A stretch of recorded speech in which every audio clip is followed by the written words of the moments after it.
All right, so I guess I'm gonna start first part of the video here. We'll try some clips and put some things together and see how this works out. So I'm gonna clean up the CRT and go from there. So I'm gonna switch over and hopefully you can see what I'm doing. And if not, well, we'll try it again.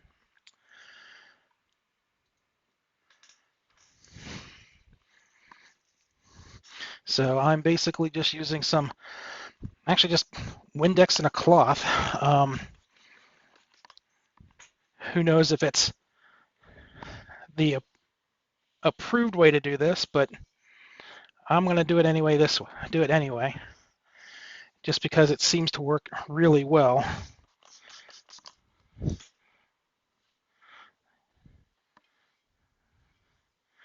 And so far I haven't electrocuted myself, which is nice. All right. Try not to bump anything. Since this particular tube is actually in really good shape, no burn in or anything. And this one apparently is a somewhat younger one than my other tubes. But this one is a Samsung CRT tube, and it was actually in pretty decent shape even before I took it out of the housing. And yes, I've already discharged this with the fancy dancy tool, unless you see me jump real quick here. But no, it looks like I'm still okay. I'm just basically touching up the main parts of this. And like I said, this one was actually pretty good shape. But hey, I'm only planning on taking this thing apart once.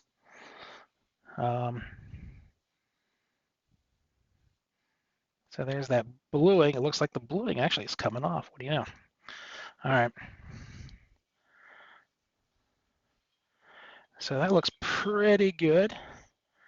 Maybe I'll touch up the neck a little bit.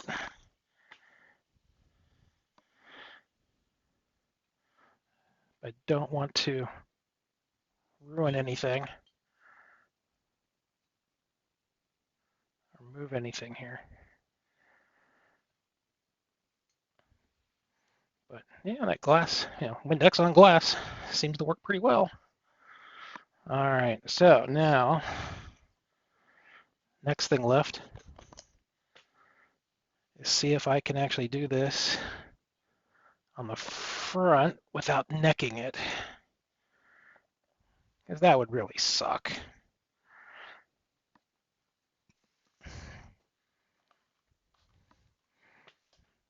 There, we'll give it a shoot a little bit on the front there, as well as clean up the edge a little bit. And then I'll flip this over. And then, of course, when I put it back in the actual Mac, it'll get a nice little cleaning there as well. But anything's better than I had started out with, that's for sure.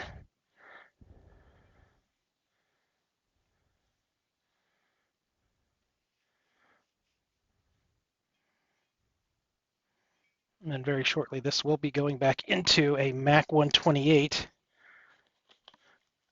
shell, just because I want to have, well, I've got an early one from like the 31st week of '84.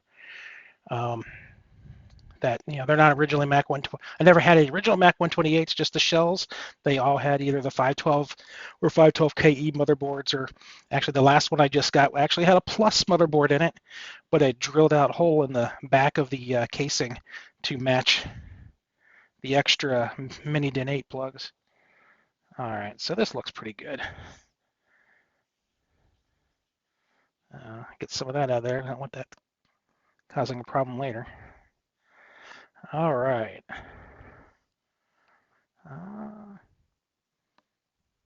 Yeah, that looks pretty good. So let's go this. Get this a little bit further underneath while I have a chance with this thing out.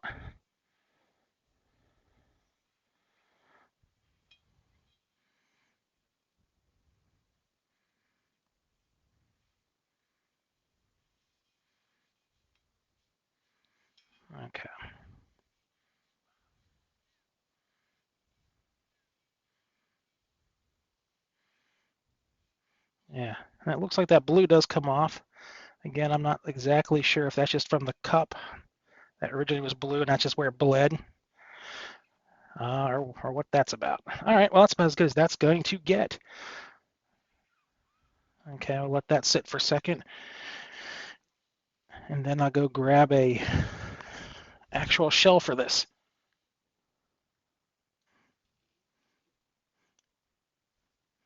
All right, so there's another shot coming in, and let's see how that goes. That's my original Macintosh 128 front and the back. And so far I've seen this, I don't know if you can see that in the video at all without the glare. There it is. That little star sign is so far on all of my Mac 128s. So I'm not sure if that's supposed to be normal or that's just, something from Fremont when they're putting them together.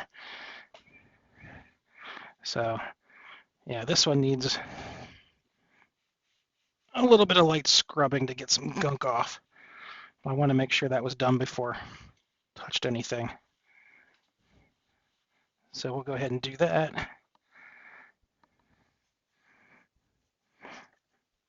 And this particular machine that's now becoming the donor for the working power supply in the CRT was a eBay find several years ago.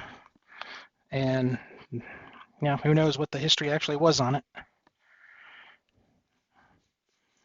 All right. At some point, I will most likely go back and actually go back and retrobreak a lot of my collection, but that's going to be a while. I just do not have the time to do that, let alone do a lot of the recapping that I really need to do to my collection.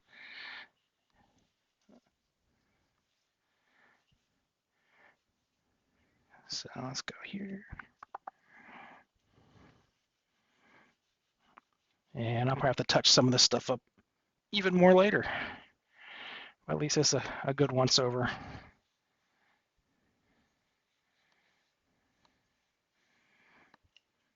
I used to use paper towels for this kind of stuff, but recently I found that I've been getting way too much lint, unless I find maybe some better paper towels that are a little bit better in that regard. So I switched over to regular. There we go. Regular towels. Okay, that's about as good as I'm going to want to take this at the moment.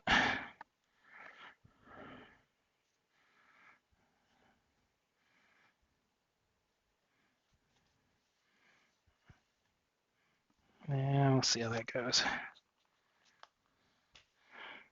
Yeah, I don't know if you can see down in there too much or not. But at least now I've got floppy drives that are at least known functional state with working eject motors for the ones I do have for these three that I'm rebuilding and putting back together. But that's how I blew up an Apple II GS motherboard last night. So when I get to the floppy drive piece, I'll describe what happened there and what not to do, because that's pretty much what blew out the drive for Steve Chamberlain when he was testing out the yellow, at least what I was reading on his blog.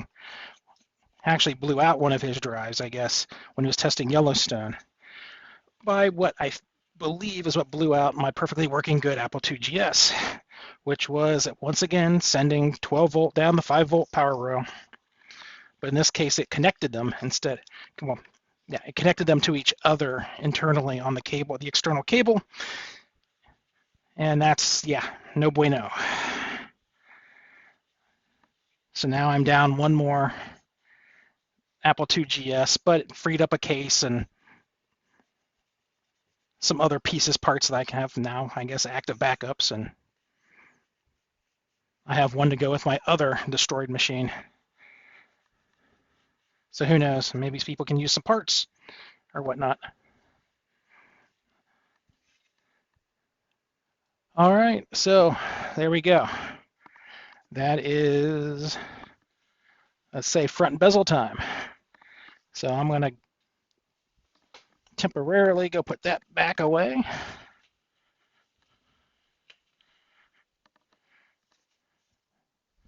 I've got another spare room that I have parts in, so they're safe for now. And then, all right, so here's the cage metal work. We're going to take care of that. That should be pretty quick. And then we'll probably make short work of the screws that hold it all together, and then start getting the CRT put back in here very shortly. And then this is all in hopes of building my nice little maxed out Mac project. So this will have, hopefully in the end here, a 512 KE, I believe, motherboard with a MacRescue Scsi Ram edition. I will probably populate that board with another 2 megs of RAM to bring it up to a total of 6 megs, of which 2 megs will be used as a RAM disk if I can find the special RAM disk driver that it needs for that board. It's been hinted at by several people in different forums, but I have yet to find it, and we'll see. I may have to see if I can actually find it in my old collection of NES CD-ROMs that I got in college when we drove to Michigan to meet the guy to actually take a copy of his BBS, which came across on 8 CD-ROMs at the time. And I believe that was 1994 when we did that. So that was a fun little getaway while in college. But the neat part is actually having all that software. Is that particular BBS out of Michigan, which depending on who you look at was either called the Eagle's Nest or the Buzzard's Nest. And it has tons of the old Macintosh drivers for a lot of the early hardware. But it didn't seem to have the Paradise Mac 20 drivers on it, which I was really bummed. But Brian Bogart came across it in a lot that he bought recently, and he was able to get his units up and working as well. So that's what the impetus of this project actually was. All right, so this particular chassis is cleaning up very, very well. I was afraid that a couple of these I'd have to actually hit with the cold galvanizing spray, which I don't like doing, but it does make things functional because at least it maintains the ground pieces that you need. And that was in some of my Macintosh 2 builds that I will be bringing back out as well. So between the Mac 2 and the Avid amp, which is the Avid media processors, which are extended Power Mac 8100 motherboards with 3 extra NUBUS slots added in.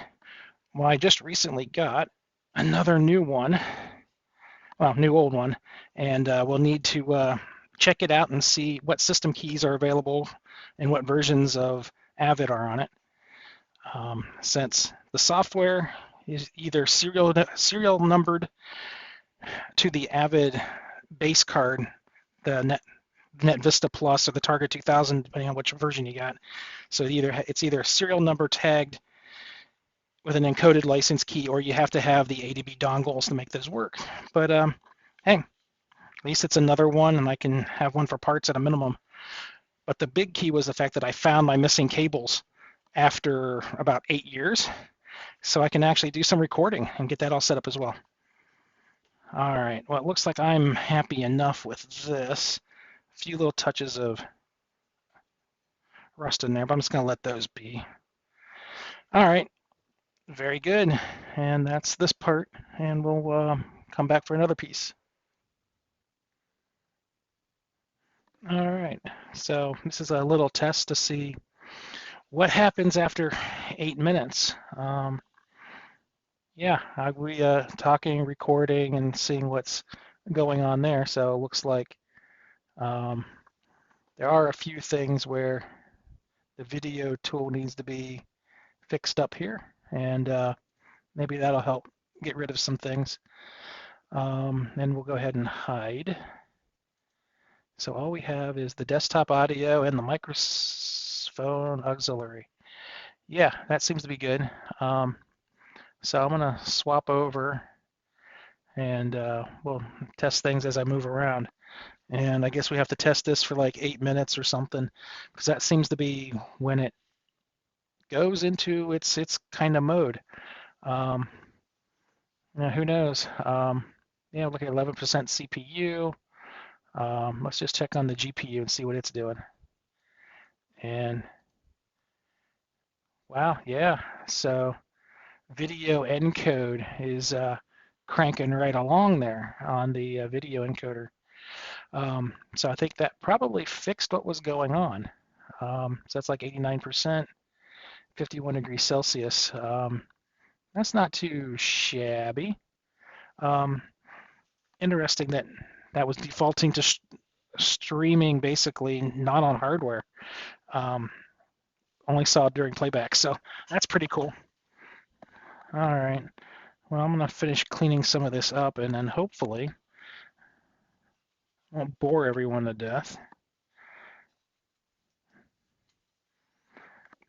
So, yeah, it's like, well, we'll see how this format goes. I would like to actually do some streaming and actual interaction on the chat like some other YouTuber friends do. And then maybe get to see a little bit about what I deal with and play around with at night. And sometimes this will include some other technology bits and bobbles that I play with, some of the telephony pieces and some other things, and watch me make a bunch of mistakes as well. As I'm learning how to do some of the new stuff too, as well as show it to you. That'd be kind of new. And that's what I've been kind of been putting off for a long time now. All right, so who knows? Hopefully the lagging goes away now. But again, we'll have to wait for about 8 minutes of recording, and we're only at 250. All right, so let me go grab some stuff.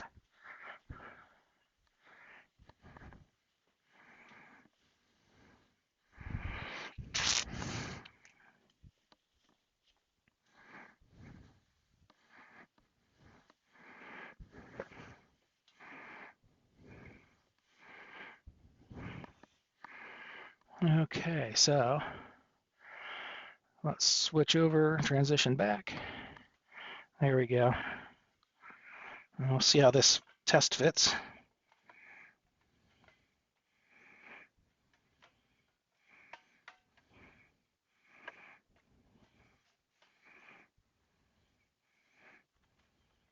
There we go. So 1, 2, 3, 4, 5 bolts. We'll get the bracing back in, minus the floppy drives. So definitely see how that works. All right.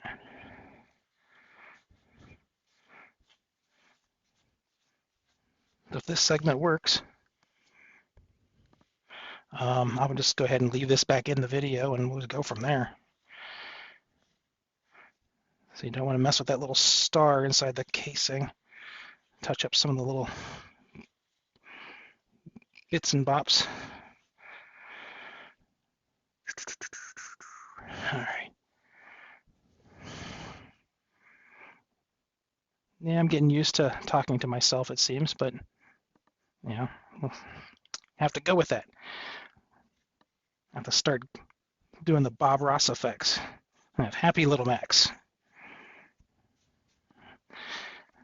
Until you blow up one of your vintage machines, and then they're not so happy and they're evil Macs or evil floppy drives.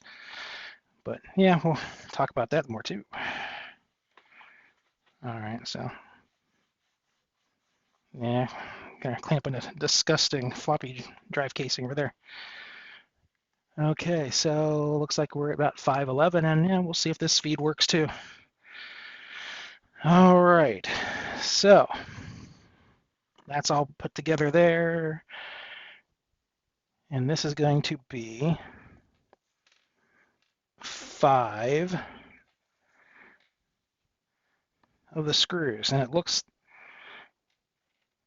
like these are the ones that are the star bolts. So I use my handy dandy other tool for that and get those screwed in. So I don't know if we can see that. They're just the standard little dark brown ones that match the internal RFI shielding. Okay. And surprisingly, these are plastic. So they basically get almost hand tightened down so you don't crack anything. All right, so let's make this sucker up. Okay, there it is. Got it aligned, put it there.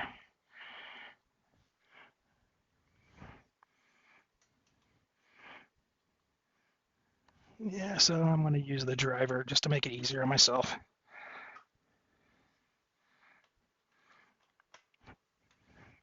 And this is also the same kind of driver thing I use to do the case cracking as well, because it's longer. But I've had this thing since something like 1993 when I worked for the University Repair Center that worked on all of the professors' Macintosh Pluses that they had, and also all the other machines that were out at that time, but the bulk of them was just a slew of Mac Plus.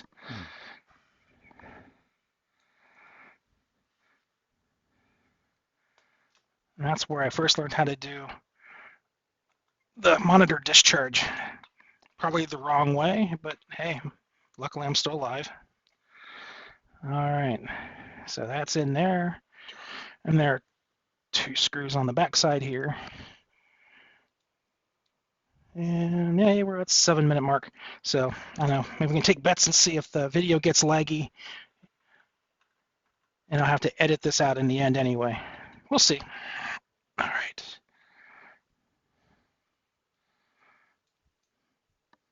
But obviously, you can always fast forward.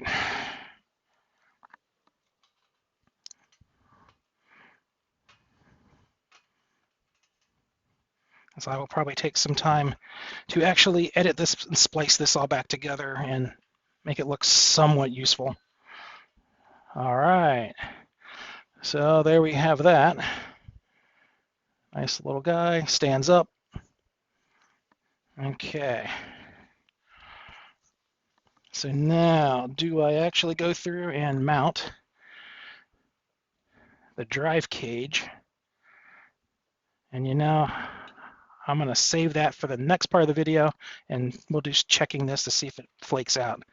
But one of the things I'd like to show you before I clean this up too is the fact that this little neoprene, looks like neoprene rubber on these Mac 128 shells.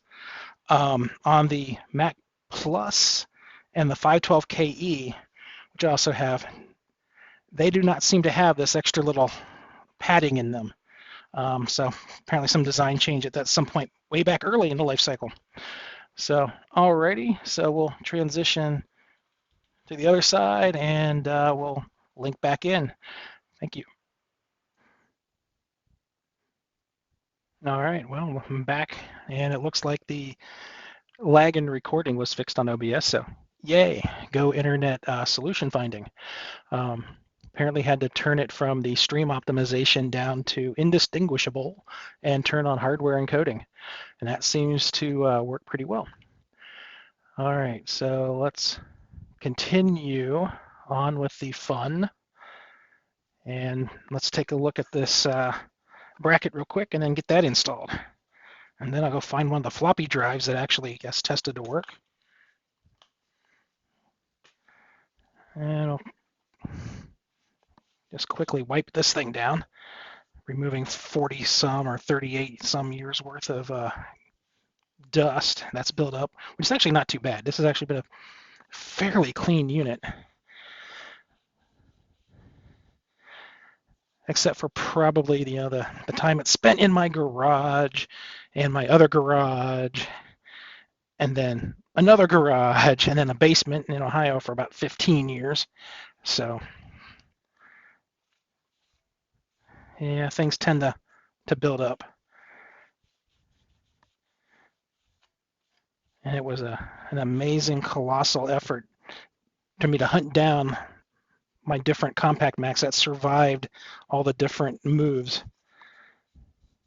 So that first move was a painful one, and that turned into 8, just somewhere between 7.5 and 8 tons worth of e-waste that we sent over, and some of it were my giant racks for server racks, about 20 compact servers that were my testing farm.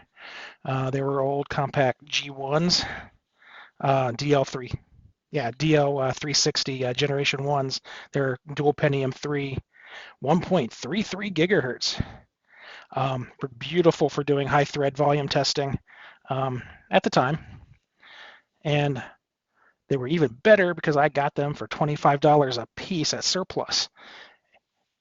And even better than that was the fact that when I found them, I actually noticed that they actually came out of my server lab at Nationwide Insurance at the resource center that I got them from. So I knew exactly who took care of them for 7 years because it was me. And they all worked, and upgraded them, some of them, to the dual capacity configuration, and maxed out their RAM on the ones that I never got a chance to do while I was using them. All right, so there we go. That's all kind of cleaned up. And it'll most likely start taking on my fingerprints later on. So for the purists out there, I guess I should be using gloves and whatnot to prevent any kind of weird stuff later on. But yeah, this is just my own little labor of love, and we'll go from there. All right, so next up is mounting of a floppy drive. So let me go grab the floppy drive. And for that, out here in the hallway, let's see which drive I want to use. All right.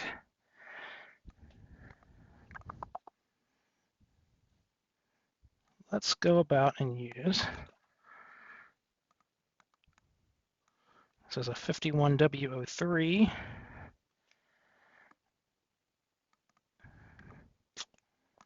And a 23. So let's go. Let's use the 5103 in this one. All right. Which they're all the same. They're all 800K drives. All right. So here's what's going to end up being mounted inside this little guy. I re-oiled up and lubricated all this stuff up last night during the massive session.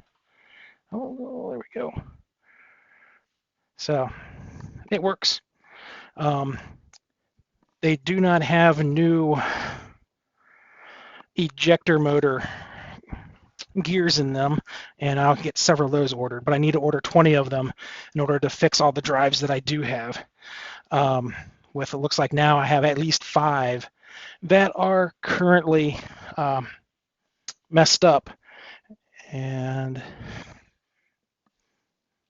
if you've never seen what they look like, maybe I can get that.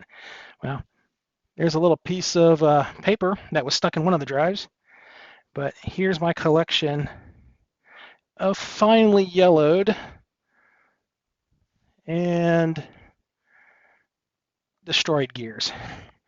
And what's interesting is usually where they sit, it turns green. And sometimes that green also gets stuck down inside the actual drive motor, and you got to pull that out, because I had 2 of them where that drive gear was not free as well, even after I took out the melted rubbery plastic goo. But But yeah, that was something interesting. But I got all those drives working that had that problem. All right, so let's see if I can remember how this gets mounted in here. All right, so that's the top configuration. This is the top here configuration. So then we get this in like so.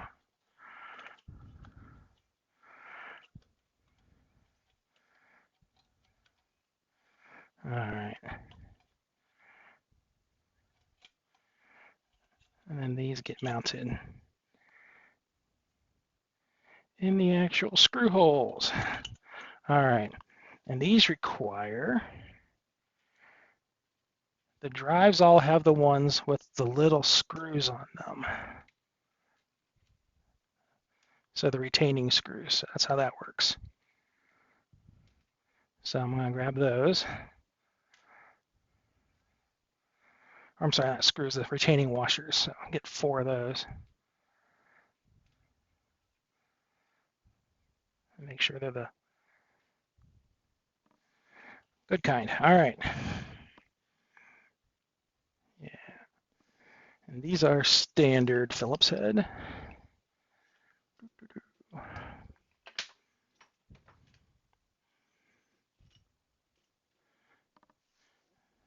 All right.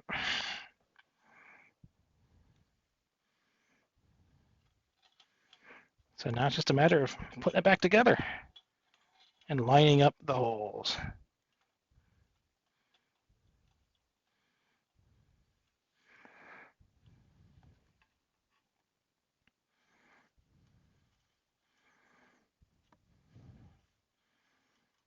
And then also for this is where we have to use the correct cabling for these as well. Since it's an 800K drive, we need to use the yellow cable.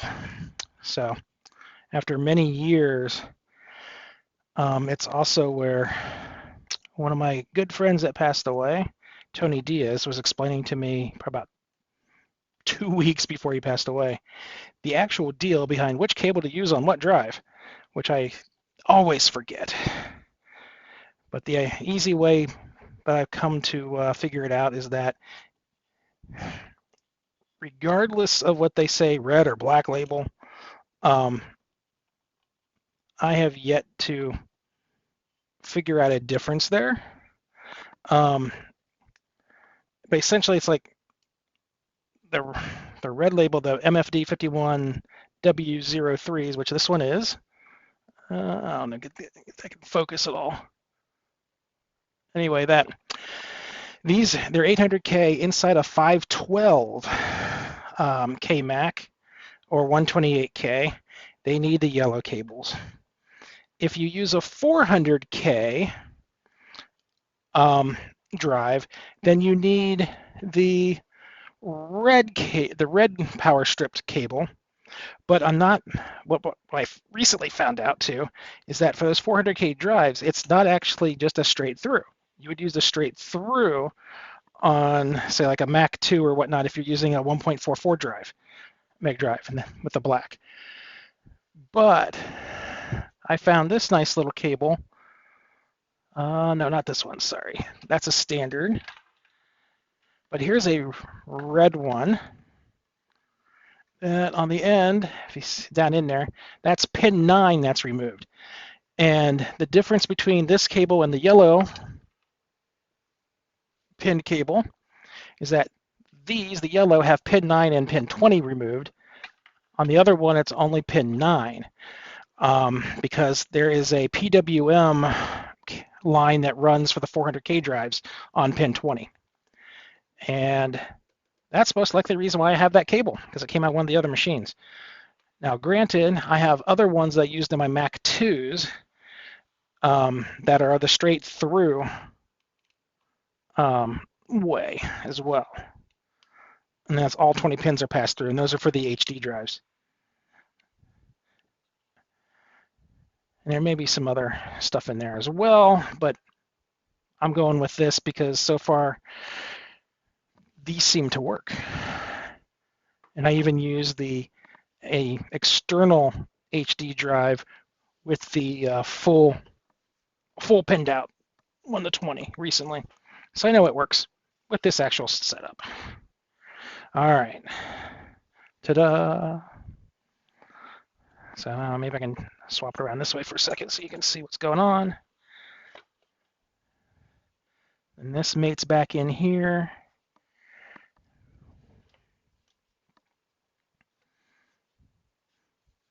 All right. And I'll double check what I need to do. Because, I probably should have taken some actual footage of tearing this apart too. Yes, these only require 4 screws from the bottom, if I remember right, because they match the little scuff marks. Yeah, you can see 1, 2, 3, 4. And that should be all I need to put back into that.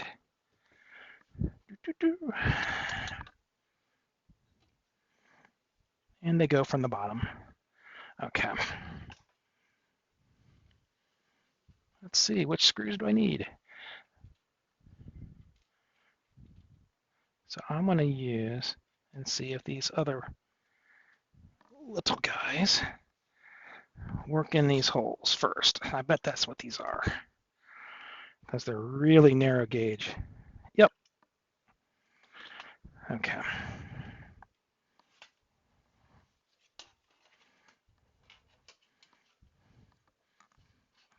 And this is only the first part of this project,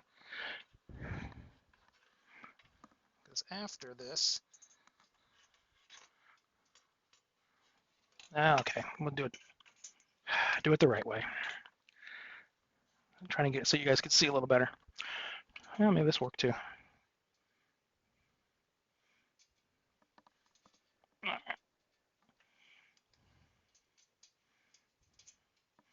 All right, so let me put on the screwdriver.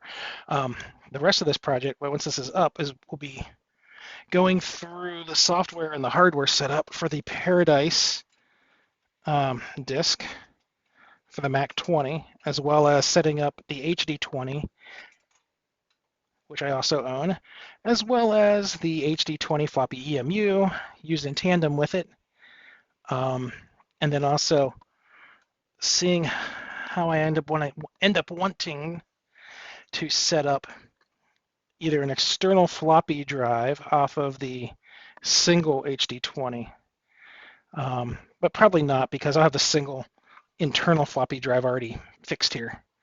And then that'll get me the floppy drive, 2 HD 20s, and the Paradise all together. Okay, so is this? Yeah, this one goes here. And there's one on the bottom. All right.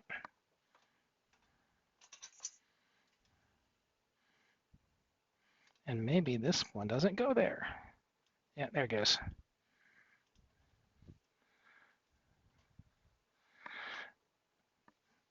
And unfortunately, I guess a lot of my machines, when they came to me as broken or partially working to begin with. So as far as screws and stuff go, this first one will probably be the one that has all the screws installed as much as I can, and the rest of them will be whatever I can make work. All right.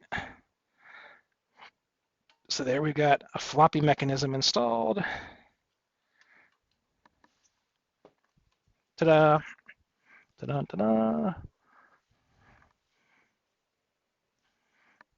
And then everything should get hooked up to that. And if I did everything correct, it'll start working. All right. So now it's time for the Crt loading. So let's go ahead and get that going. And I will be right back.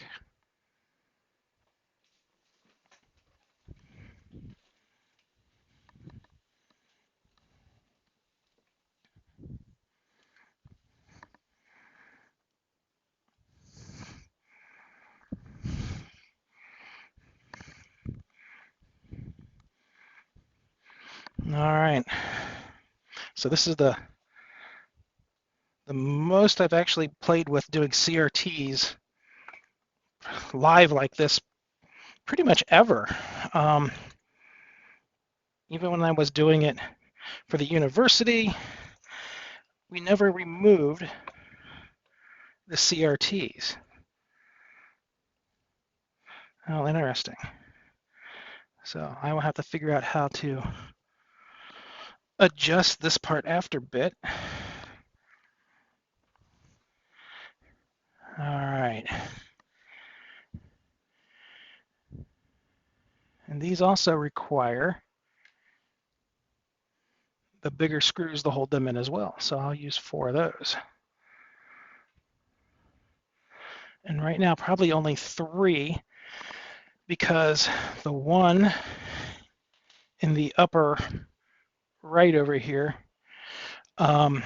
actually is the ground lug, and I'll need to put the ground in as well when I add the power supply, the analog board. Okay, let's see if I can just get these in back.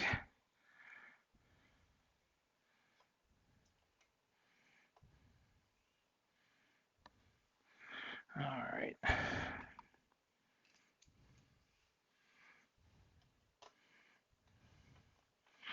And then what I'll probably do first is use the known good, at least very recently known good, 512 motherboard with this to test it. And then we'll try the 512KE, because I haven't really tested that one out yet.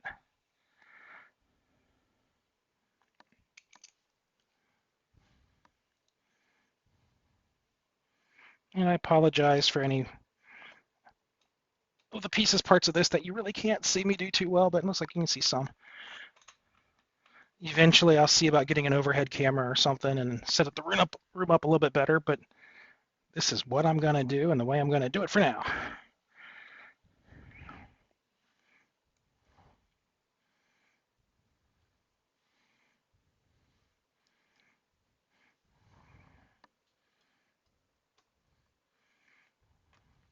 But so far, I really can't complain about how this is going together. As long as everything looks okay.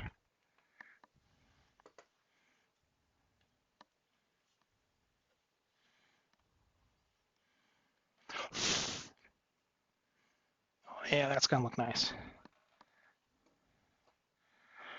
All right. So now it's a matter of, let me slightly align this a little and see if I'm happy with that. Loosen some of these 3 up.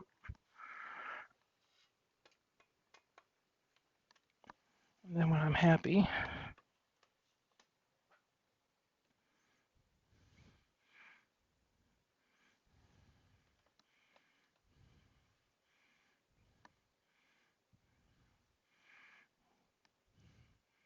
it looks roughly, yeah, if I center each of these pretty much, it looks like it will pretty much center on its own. Except when you screw it down, then of course, that's when it wants to move.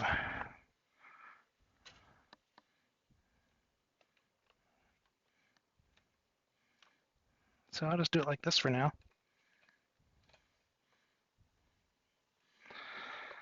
All right. I'm glad I remembered to use a towel for these, so that way at least on this particular desk, won't be any major issues. Yeah, this should be good. So that one goes down. All right.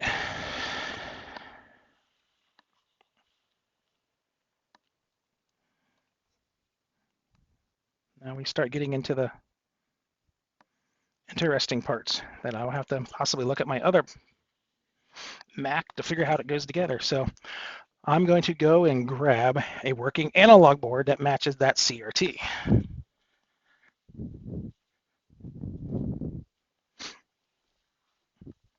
Okay.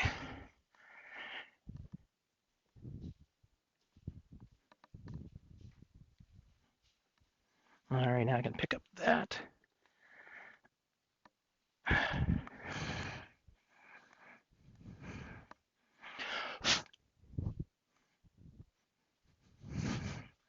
So I just picked up the analog board out of my other room where I had everything stored. All right, I should be back into the room now. Yay. All right, so here we go. Nice little analog board. And let me move everything a little bit out of the way now. At least I can set this on the floor without hurting anything. At least that's the goal.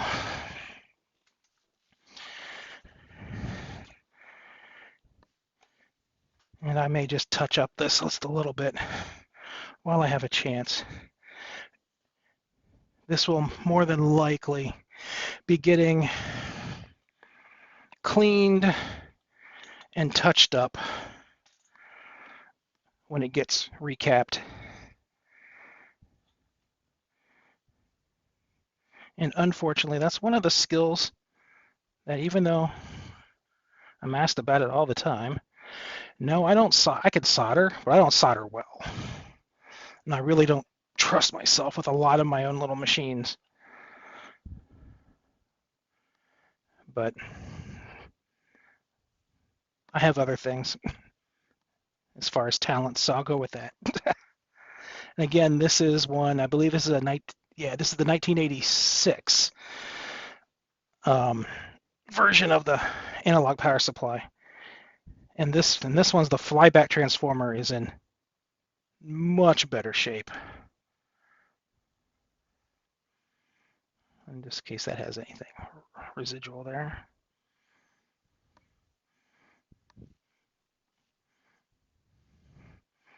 Yeah, and this one I haven't really touched too much. It looks like it needs a little bit of cleaning underneath it, underneath the cap there. Yeah, so.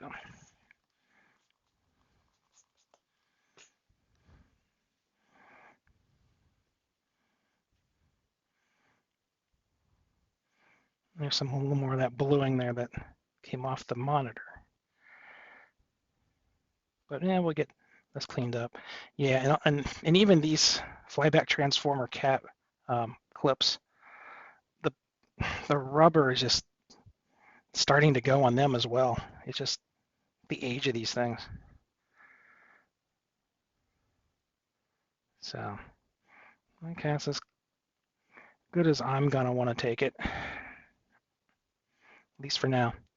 Now again, hopefully this fires back up. It was working before I dismantled everything. So we'll see if I messed up anything. And you'll see as well at the same time. All right. I think that's a little bit of hot snot that's still draped across the transformer. All right, well, that's that. I'll put the little clip on when I slide that back in. Okay.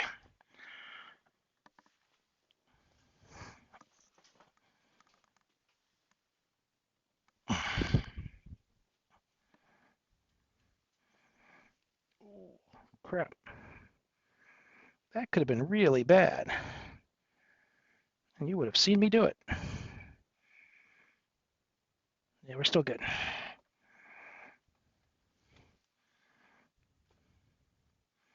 Stay. All right. I'm going to throw this back on its face. Oh. Let's see if I can not only remember how to install this,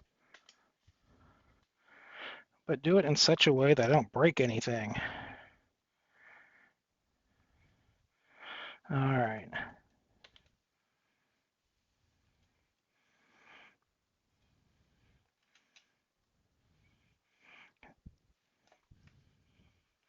Is these right along down in the little channel here and hook back in. And then that screws. Yeah, there's a little. All right. Yeah, I guess that's the other thing I'm learning about doing stuff while recording that you normally never do. All right. Okay, there's the little screws that hold that. Yes, there's the matting, the mating.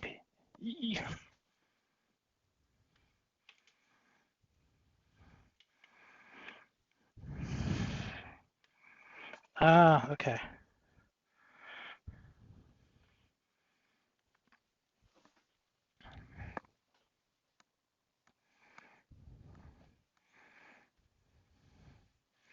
So that looks to be that.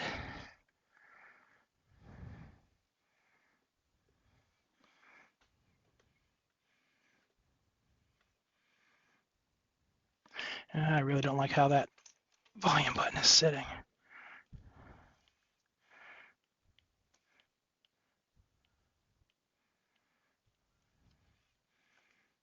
Well, it's a little bit of a firmer knob anyway. All right.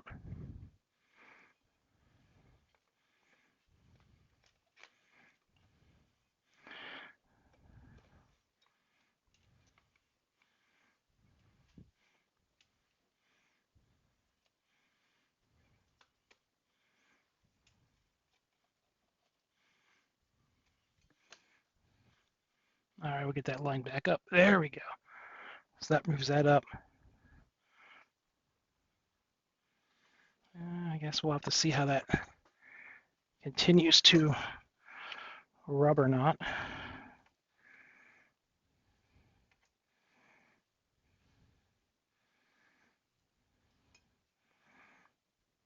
Yeah, that's not going to work. Because this cable needs to drape underneath the other side of the tube as it goes to the motherboard. That's what we want there.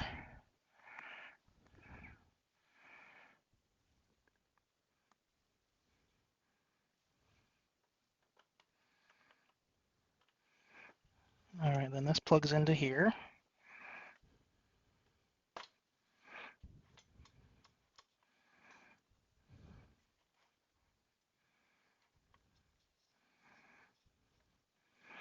Then I'll hook that everything else back on.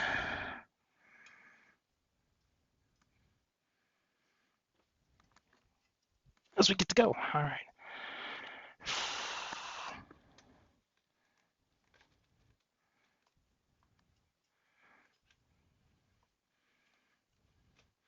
Oh yeah, and some of this could be the fact that I'm transferring this into an entirely different case as well. So that's why the volume control is probably not as happy as it really could be. All right.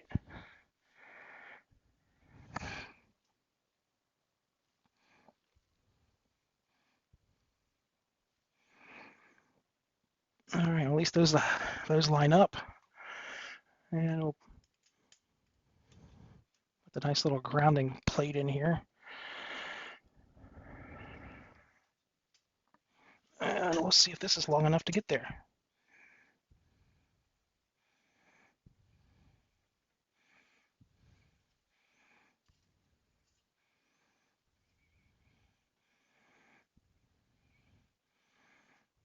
Yes, that'll ground perfectly.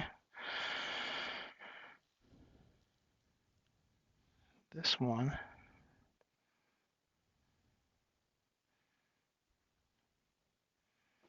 I do not want to drape that there. But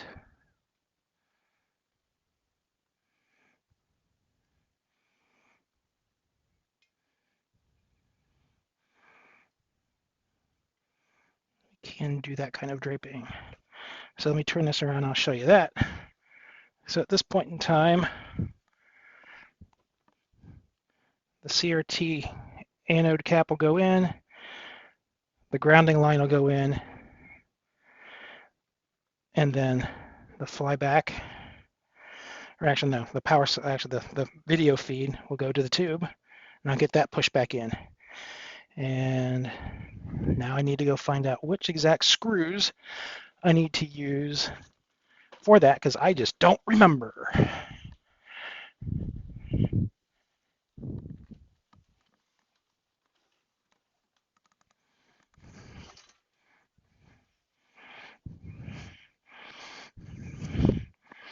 And luckily, I have another one here that's still somewhat put together that I can actually use as an example. So yeah, so a silver screw for ground. And these are the tiny black screws. Okay. And there's 1, 2, 3, 4. Most likely. All right. Now I'm going to pause this and I'll be right back. Okay, so I'm back doing a little research, figure out again exactly what screws I need to use. So it's 3 of the smaller dark colored ones I'm choosing for this, and they can be silver as well, apparently.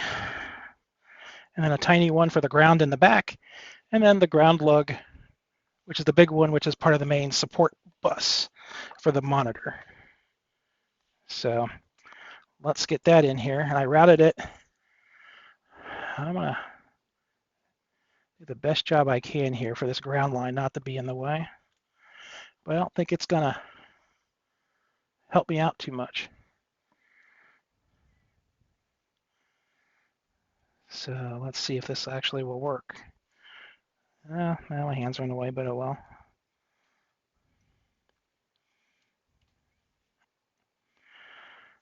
But I really don't like how that's...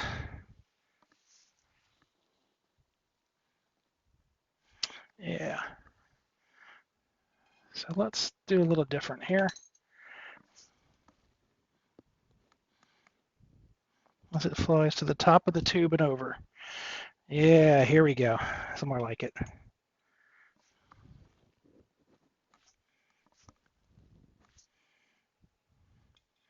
All right.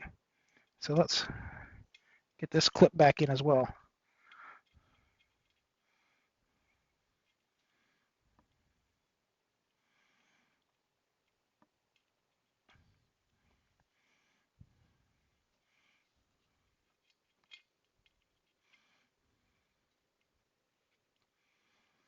All right, so we'll go about that a little bit differently in a second.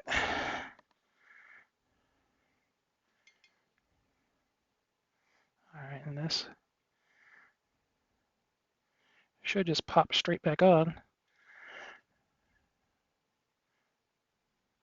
Exactly how I took it off.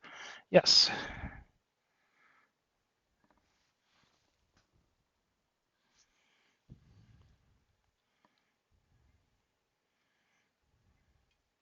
Yeah, here we go. I just have to wind this down. That way these cables will go by the tube and not be a problem. All right. It looks like this clip has definitely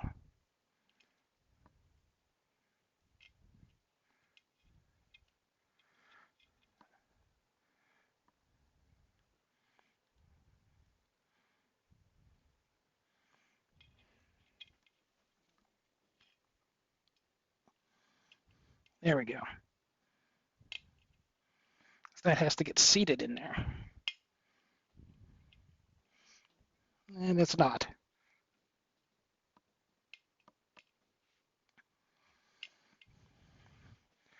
All right, so that might require some coaxing. All right, let's try it the other side. Let's do this. Oh, there we go. There we go.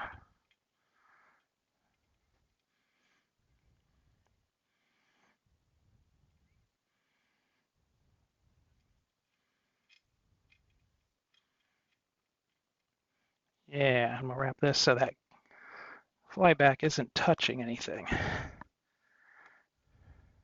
at least the anode cap, rather. And that line going back. And did it just free up or not? Yep, it worked.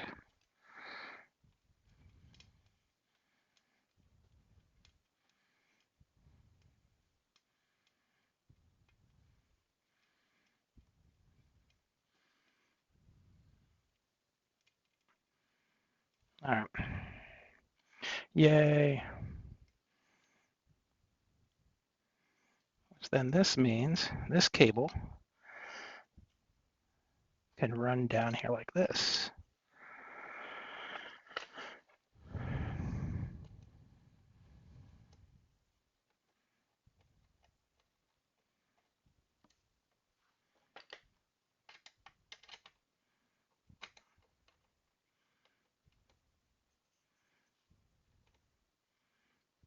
I do not like that. So we'll just move it out of the way.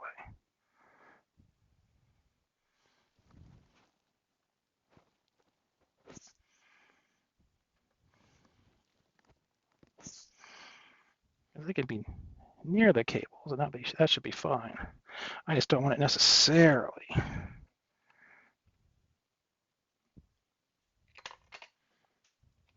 touching. All right. So pretty much so far, the big scary part, I think, is pretty much out of the way. Make sure that this main signal carrier is fully installed. Yeah, that looks good. And once again, it's always very important to do this with definite respect to the power voltages involved here. Don't want anyone getting hurt. Always a fun time the first time I was doing these. When you hear it crack the first time when it's discharging, especially if you're doing it the kind without the resistor, the bleeding resistor. All right, so there we go.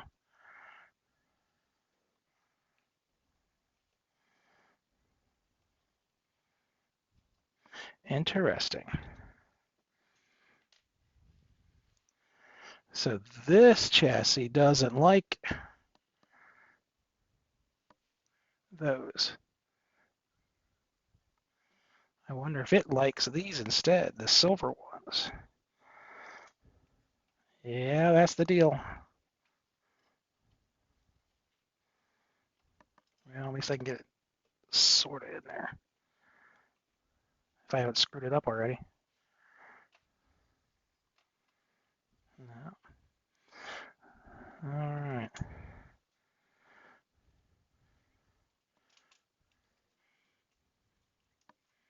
It could be because I probably cross-threaded it a little bit.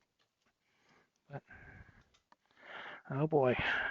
We'll just have to get it lined back up and get it try again.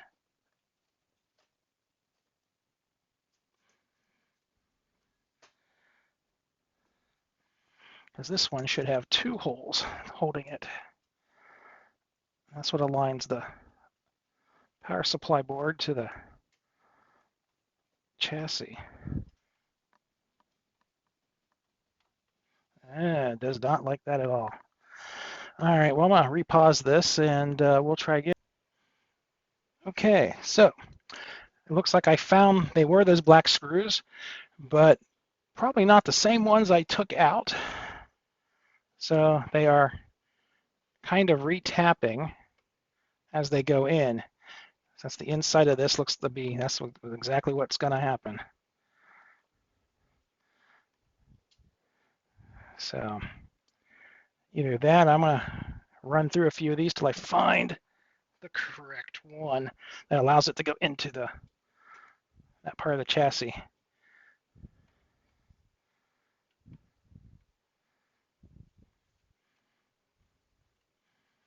Yeah, here we go. Just have to coerce it a little.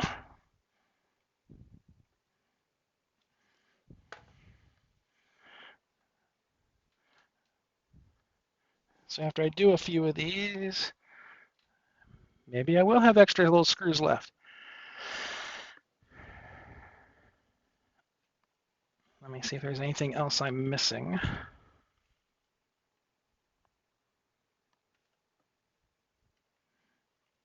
Doesn't seem to be. There is one more there, but it doesn't look like it was ever used on this one. But yeah, for completeness, let me see, maybe I can throw that in there. But the issue with that was it was a very short screw that went in there easier.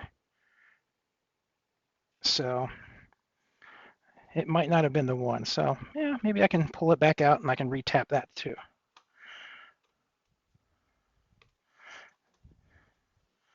Because that would be what I would expect as the ground. This top one up here, well, back, there we go. This top one here, that's where I would have expected it to go the first time. But that other screw fit much better. So let me see, maybe I can cause this to tap the rest of the way through. Yeah, that's what it is. That's the problem with doing things at 4 and 5 in the morning when you're taking things apart. Okay.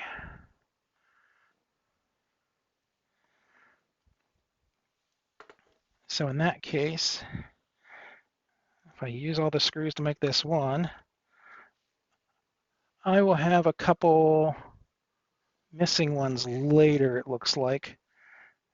But I'll have to grab those separately later. I think I want to go ahead and give this one the best treatment.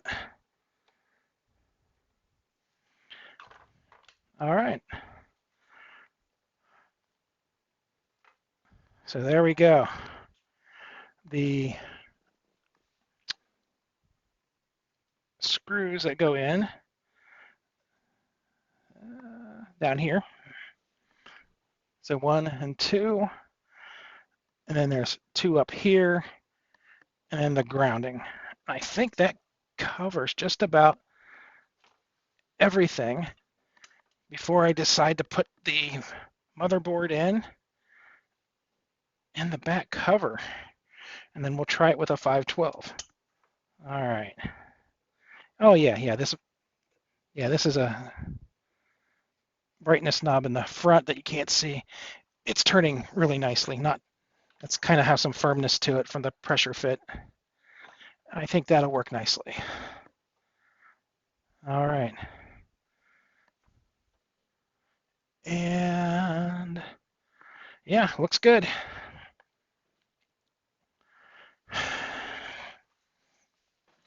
So for this, I guess this part of the video, let's just see if I can bring up the motherboard. And I'll grab that off my stack of motherboards.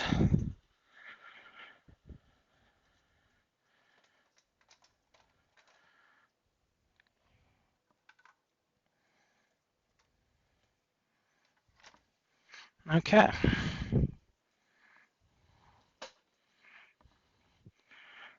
So here's a 512K motherboard. And I believe this one's outfitted with 1 mega RAM. I think. Nope, actually, I'm lying to you. This is actually a plus motherboard, so I got the wrong one. All right.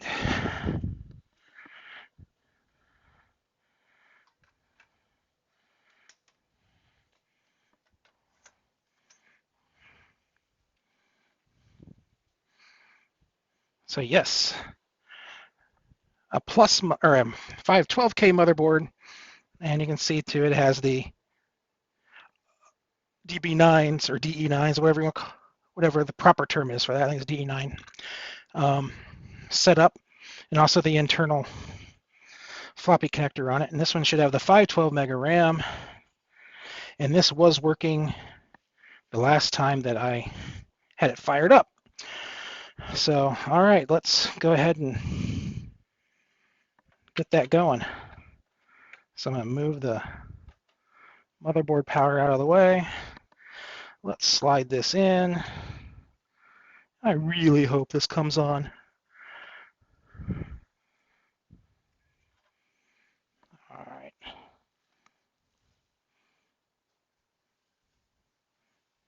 All right. Okay, that slides down there. Let me see that. And then basically the motherboard connector gets connected. And that's the one closest to the front here. Well, there we go. Yeah, this actually cleaned up real nice. Okay. I don't like that.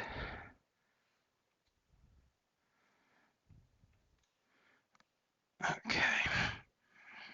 Oh, yeah. Okay. I'll go this way for now. Just for now. As I said before, we need the yellow cable for this guy. And let's get that installed.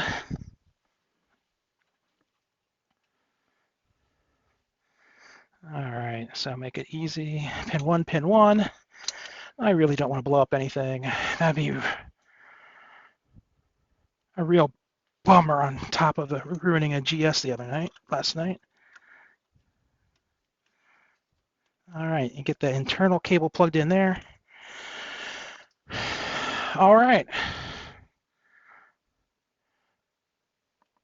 So it would appear that we are functional, or at least assembled.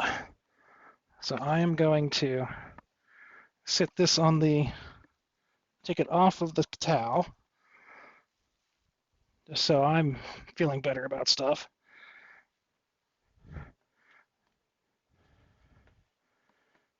Okay. Connectors on. That looks good. That looks out of the way, and it'll be fine when it's good. Can't see much there, but yeah, you see a nice little one. All right, so I will put this here. Let's see, yep, keyboard cable came through. All right, and I do have one of the larger full extended keyboards to put on this when we're ready, but for now, I'm gonna use the shorter ones. And I'll have to locate those again. There they are.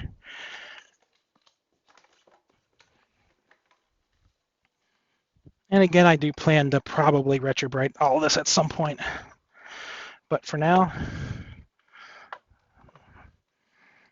let's move this back.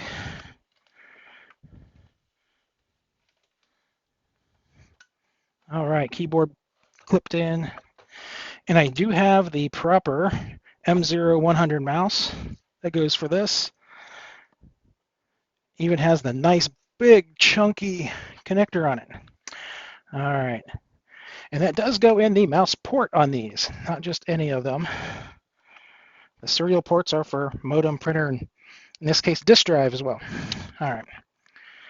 So let's drape that and put that there.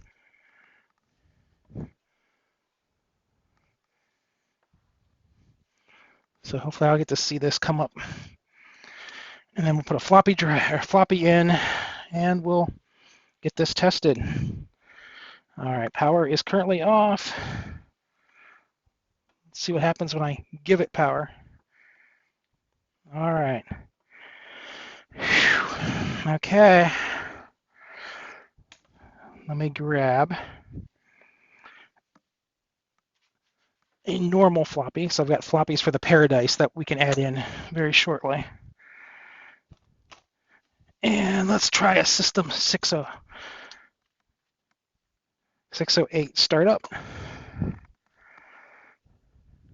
And we'll try that just after booting. Let's hopefully. Yay! At least that part. And yes, yes, yes, yes. Nice screen. Look at that. Successful transplant. Now, I'm not sure how it's coming out on the screen, but it looks good to me. It injects and it reads the floppy. So my floppy repair actually works.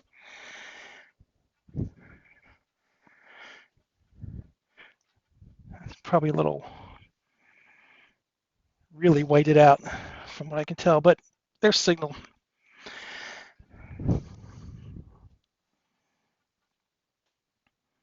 All right. And this one I have set to boot up in black and white. The mouse works still. Yay. Yeah, nice and crisp. About Finder. Yes. Okay. Shut down. And it ejects. Yay. That made my day. All right. So at this point, I'm probably about ready to film the other segment of where I button this all back up and add in the other motherboard and stuff, but I'll do that after a bit. Yeah, I'll go ahead and continue recording this after I turn this off. And I will give it the MacCon 20 on the Paradise and boot up from the Paradise disk. And we'll see if I can get it to work there. The one disk I have set up doesn't auto mount, but we'll see which one I got. All right, so to do that, let me see. I'll bring this around. If it's, nope, not enough cable. But anyway, this weird thing here is the Mac 20 drive. And again, I'll do another video where everything's lined up a little better. It connects via the serial port and serial port only. And you need a special driver disk that Brian Bogart found for us and graciously shared on Macintosh Garden. So let me hook this in. And this drive will only power on when it's connected to the serial port properly and the machine turns on. So that was another hurdle. You have to have the correct cabling, which is different than a normal serial RS-232C. I believe it's the RS-442 for these early Macs. And then, yeah, so let's see what happens next. And I'm going to try this boot floppy.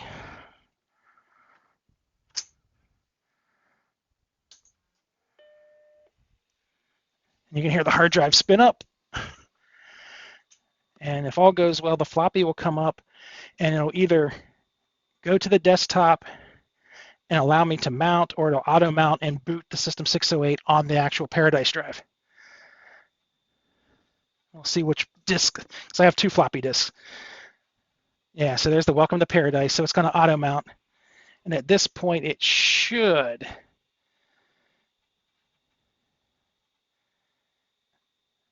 Oh, okay. So this one's auto mounting, but not, I took off the partition. So it auto mounts with the asterisk on it. But you can actually have it boot.